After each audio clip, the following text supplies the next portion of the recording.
competence compounds creativity. As in, like, you might think, oh, I don't want to learn this because I don't feel like that creative.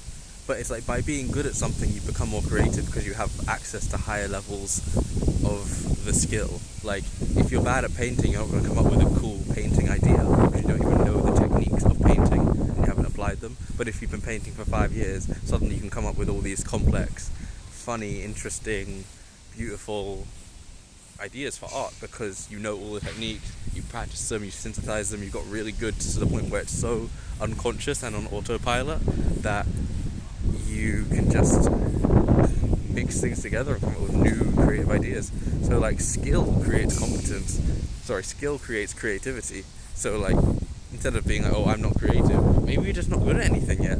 Like with coding, you might think, oh, I don't even want to learn to code because I can't even come up with an app idea.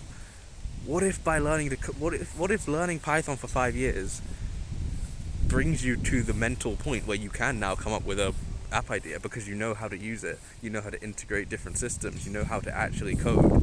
Suddenly you come up with loads and loads of ideas. So it's the application of actual ideas is the creativity part. Like, yeah, so skill is the foundation for creativity in a way. Competence, like you want to be good at stuff.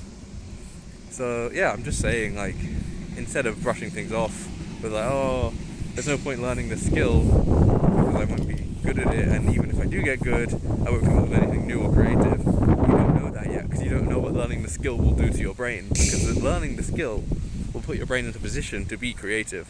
So once again, it's like life being a leap of faith. Like, you have to be very trusting and faithful of this idea that, oh, my brain's going to be somewhere else in 5 years. Like, you don't even know what your brain's going to be thinking in 5 years. So you just have to set it on the path of learning like the highest ROI skill possible.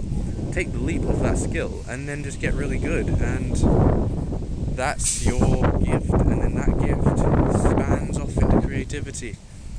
So, yeah, learn a skill and get creative with it, because otherwise,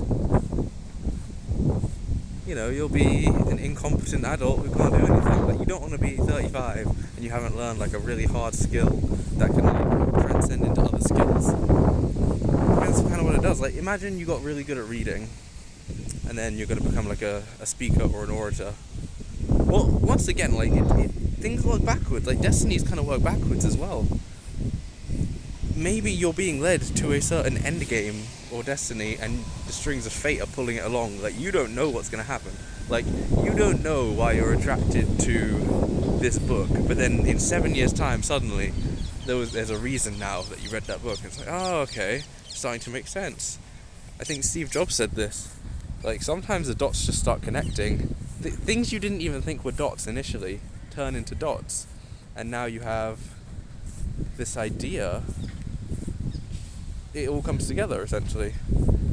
The dots come together. Maybe you took a business semester class once when you were 17, and then when you were 19, you got into a relationship with someone who studied massage therapy, and then you kind of learned from them something about the human body. And then when you were 21, you moved into an apartment with a guy who does gardening, and then you learned about this one specific flower, and it's like suddenly at age like 29, a reason for all three of those events comes together for some kind of business idea that you need to implement. So it's like those three events were like training sessions for that moment. I think I just thought of a movie idea that reminded me of, but I've completely forgotten it.